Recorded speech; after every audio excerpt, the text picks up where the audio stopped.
Գյորջյան Կասկադ 60 ամիս փուլային վճարում բազմաթիվ առավելություններ։ Թթվասերներն իսե են կառնելու։ Որտե՞ց, Ժողովուրդ ջան, որտե՞ց։ Չի լինում տեն։ Հա, ճիշտ է ասում։ Թթվասերի արտադրողն էլ չկա, որ արտադրի, որ գոնե նիսե առնենք։ Ես ուզում եմ ասել, որ ես երբեմն չեմ հասկանում, որովհետև երբեմն ասում եմ առանձնահատուկ սոցիալական խմբերի դեպքում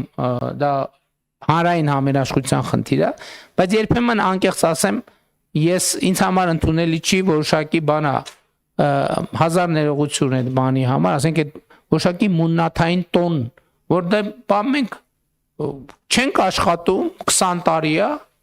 Ուսեն տուն չունենք, էս չունենք, են չունենք, են չունենք, են չունենք, հիմա հազար ներողություն իհարկե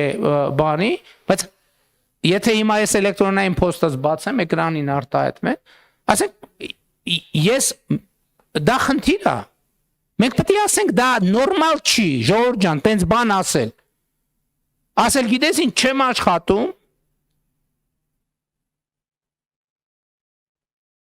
Տուն չունեմ, ես չունեմ, խնդրում եմ ապահովել ինձ, չի լինում տեն Ժողովուրդ ջան, չի լինում, դա նորմալ հանրային հարաբերություն չի, բայց ես այս առումով ուզում եմ նաև ընդգծել, որ այս է նաև պատճառը, որ մենք հայտարարում ենք, որ կրթությունը մեզ համար ռազմավարություն է, կամ կրթությունն է մեր ռազմավարությունը, որովհետև երբ որ նման դեպքերի մեջ խորանում ես, հասկանում ես ինչն է դրա պատճառը, հասկանում ես, որ դեպքերի 80%-ում խնդիրը կրթության մեջ է, կամ մարդիկ, ովքեր աշխատում են, բայց սոցիալական մինիմում չեն կարողանում ապահովել, ստեղ էլ է խնդիրը կրթության մեջ, որովհետև այդ մարդիկ օբյեկտիվորեն չունեն որակավորում ավելի բարձր աշխատավարձ ապահովող սեգմենտներում աշխատելու։ Եվ ես կարծում եմ, որ բյուջետային քննարկումները շատ լավ առիթ են, որպեսզի մենք այս բոլոր շերտերին անդրադառնանք, բայց վերադառնալով առողջապահության համընդհանուր ապահովագրության համակարգը, որից համոզված եմ բյուջետային քննարկումների ընթացքում մանրամասներով կխոսենք։ Կարևոր եմ համարում նաև ընդգծել, որ 55 միլիարդ դրամ տրամադրվելու է Ղարաբաղի մեր քույրերի եւ եղբայրների բնակապահովման եւ այլ կարիքների խնդիրների հասցեագրման համար։ Շարունակվելու է անկանխիկ եղանակով թոշակառուների ծախսերի ետվերադարձի համակարգը զարգանալու է եւ 2026 թվականին սա հասնելու է 20%-ի ներկայիս 12%-ի փոխարեն։ Ես ուզում եմ ընդգծել, մենք մի X պահից նախկինում մենք որդեգրեցինք քաղաքականություն, սա ըստ էության թոշակի բարձրացում է։ Բայց այո, նաև հանրային համերաշխության տրամաբանության մեջ մենք խնդրում ենք եւ մեխանիզմ ենք ստեղծում, որ այդ թվում թոշակառուները որոշակի ներդրում ունենան հենց իրենց եկամուտները ապահովելու գործում, որ վատ արգահատելի ոչ մի բան չկա դրանում։ Բայց հաջորդը մենք այս տարին ներդնելու ենք համընդհանուր ետ վճարի համակարգ։ Այսինքն բոլոր քաղաքացիները անկանխիկ առևտրի դեպքում իրենց առևտրի որոշակի տոկոս հետ են ստանալու։ Համակարգը կներդրվի, պարոն Հովհաննիսյան, 3.5%-ի մասներ, 2%-ի մաս, անկանխիկ առևտրի 2%-ը քաղաքացիները էլի հետ վճարի ձևով կստանան։ Մենք հարգելի գործընկերներ թևակողելու ենք ակադեմիական քաղաքի նախագծի իրականացման հաջորդ փուլ։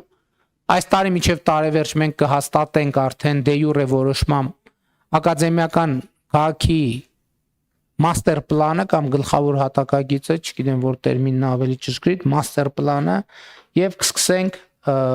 ուրեմն ակադեմիական քաղաքի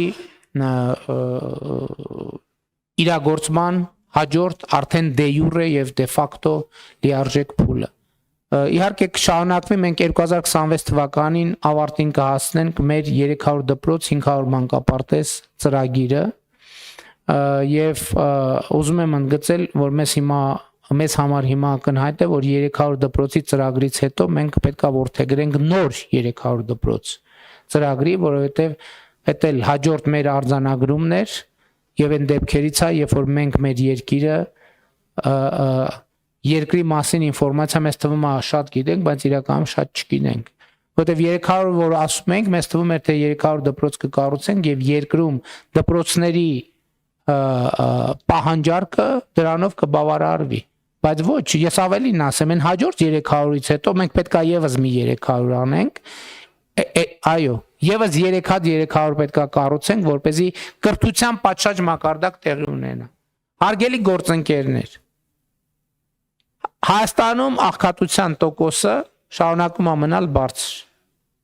23% վերջին տվյալներով, եթե ճիշտ եմ հիշում։ Ես ուզում եմ մենք խորանանք այս երևույթի պատճառի մեջ, որովհետև այստեղ կոնֆլիկտ կա իրոք։ Մենք ցույց ենք տալիս մի կողմ տնտեսական աճ, փողի մեծ շրջանառություն Հայաստանի Հանրապետությունում, բայց մենք աղքատության էական նվազում չենք ունենում։ Ես շատ մտածել եմ այդ երևույթի մասին։ Գիտեք ինչն է դրա պատճառը։ Իմ համոզմամբ դպրոցների ավերակներն են դրանց պատճառը։ Դա ուրիշ որևէ պատճառ չունի։ Ավերակ դպրոցները, այն որ հանրապետության երեխաների մի զգալի մասը ըստ էության զրկված է պատշաճ որակի կրթության իրավունքից։ Ուրիշ պատճառ դրա համար չկա։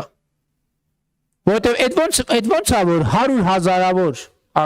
կամ տասնյակ հազարավոր լավ քաղաքացիներ կարող են արտերկրից գալ Հայաստանում աշխատել եւ բոլոր հիմնարկները ուղղակի խնդրում աղաչում են աշխատող են փնտրում եւ չեն գտնում։ Մյուս կողմից բարձր վճարման սեգմենտներում աշխատողների մեծ պահանջարկ կա։ Մյուս կողմից աղքատության այս երևույթը դրա պատճառներն է, որ տասնամյակներով Հայաստանի երեխաները դպրոց չեն ունեցել, հարգելի գործընկերներ։ Հիմա այդ երեխաները մեծացել են, հասուն մարդիկ են եւ պետքա վաստակեն։ Ինչով վաստակեն։ Որ գիտելիքով, որտեղ ստացած գիտելիքով վաստակեն։ Հիմա այս ինչի համար եմ ասում, որովհետեւ այնօր լսում եմ բանը Հայաստանի նախկին ղեկավարներից մեկը ասում է դե աղքատություն ասում է ոնց եղել է էական փոփոխություն չի ունեցել։ Հա չի ունեցել։ Այսինքն փոփոխություն ունեցել է, то նվազում ունեցել է, բայց այդ նվազումը էական չի, այսինքն գոհացուցիչ չի։ Դա նրա պատճառով է, որ դուք ավերել եք դպրոցները, այսինքն ոչ թե ավերել եք, այլ ավերակ են եղել դպրոցները ձեր ժամանակ։ Դա նրանից է, որ ձեր ժամանակ բարձրագույն կրթական համակարգը ըստ էության համակարգի որակը գահավիժել, որ բուհերը եղել են ընդամենը կոռուպցիայի եւ քաղաքական հարկադրանքի միջոցներ։ Այսօրվա աղքատությունը դրա համար է։ Ուրիշ որևէ պատճառ աղքատության համար չկա։ Այսօր Հայաստանի Հանրապետության յուրաքանչյուր քաղաքացի, ով ունի հմտությունների եւ գիտելիքների մի որոշակի գծից, թեկուզ մի քիչ ավել պաշար, ինքը հեշտությամբ կարող է հաղթահարել աղքատությունը։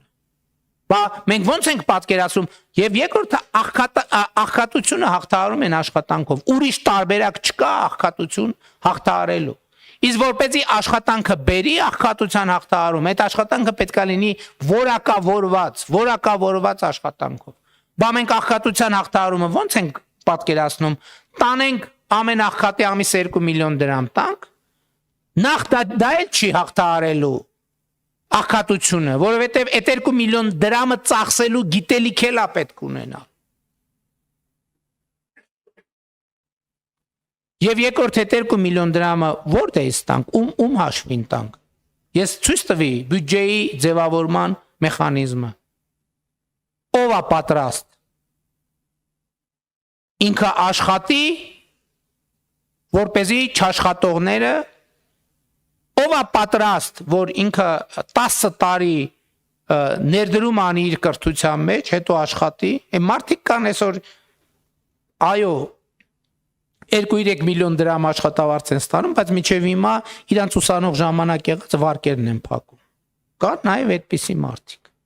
Ես այն չի համար եմ այս ամեն ինչը ասում, հարգելի գործընկերներ, որ մենք այնուամենայնիվ այս պետական բյուջեի նկատմամբ վերաբերմունքը, հա մեկ էլ հաջորդ խոսույթն է նա, որ կառավարությունը շատ է ծախսում այդ պետական պաշտոնյաների աշխատավարձի թեման, ես դրան անդրադարձել եմ։ Մենք կարանք ուղղակի պետական համակարգը նույնը ոնց որ ասենք պետական համակարգ չկա, աշխատավարձել չենք տալիս։ Ինչ տեղի կունենա։ Ամեն ինչ կկանգնի, բացարձակապես ամեն ինչ։ Հաջորդը խոսքա գնում նրա մասին, ինչքանով ենք մենք ծախսում արդյունավետ։ Ես չգիտեմ այս օրինակը ոնց է հնչում, բայց ես դրանում խորը համոզված եմ, որևէ մեկը հակառակը չի կարող ապացուցի։ Ասում եմ եկեք նայենք մեր բանին, հա, չէ՞։ Ծնունդ ենք կազմակերպում, հարսանիք, նոր տարի։ Եկեք գնանք կամ գնում ենք այն օրը միտեղ քաղաքացիներից շփվելիս, ասում եմ օրինակ կլինումա որ ձեր գնում եք առևտուր եք անում, ձեր ընտանիքի անդամներն ասում են, այս ինչ թվասերս բերե ժամկետը անցած է, այս ինձ միսա, հոտա, այս ձմերուկը բաներ լղկած էր, այս բանը այս սալորը ворթնած էր, ըլնում է տենց բան ձեզ հետ։ Ասում եմ հա ըլնում է։ Ասում եմ բա ինչի՞ ես անարդյունավետ ծախսում ընտանեկան բյուջետ։ Կոռուպցիոներ ես։ Եվ մենք բոլորիս հետ դա ալնում է, չէ, իհարկե դա սպառողական իհարկե բանը, կուլտուրան ուրիշ բան է։ Մենք ենք սովորում, այդ եմ ասում, այդ փողը ծախսելն էլ է բան։ Հատուկ հմտություն։ Բա որ մեր ամեն նոր տարուց հետո մենք քանի համախառն, քանի միլիարդ դրամի ապրանք ենք տանում լցնում աղբանոցը։ Ցանկացած բարից հետո։ Հիմա մենք բոլորս մի ընտանիքի անդամներ ենք։ Չենք կարա մենք մեր ընտանեկան խնջույքի կազմակերպման օրինակ համար ծախսենք գումարը ուրիշ արդյունավետությամբ։ Հետո հաջորդ օրը գրանք կառավարություն աշխատանքի լրիվ 170 ասիան փող դառնանք սուպեր արդյունավետ։ Այս երկու բանը շատ փոխկապակցված են եւ դա կառավարման եւ այո այդ թվում կրթական հարց է։ Եվ մենք եւ այո լավագույն հարթակ այդ խնդիրների մասին խոսելու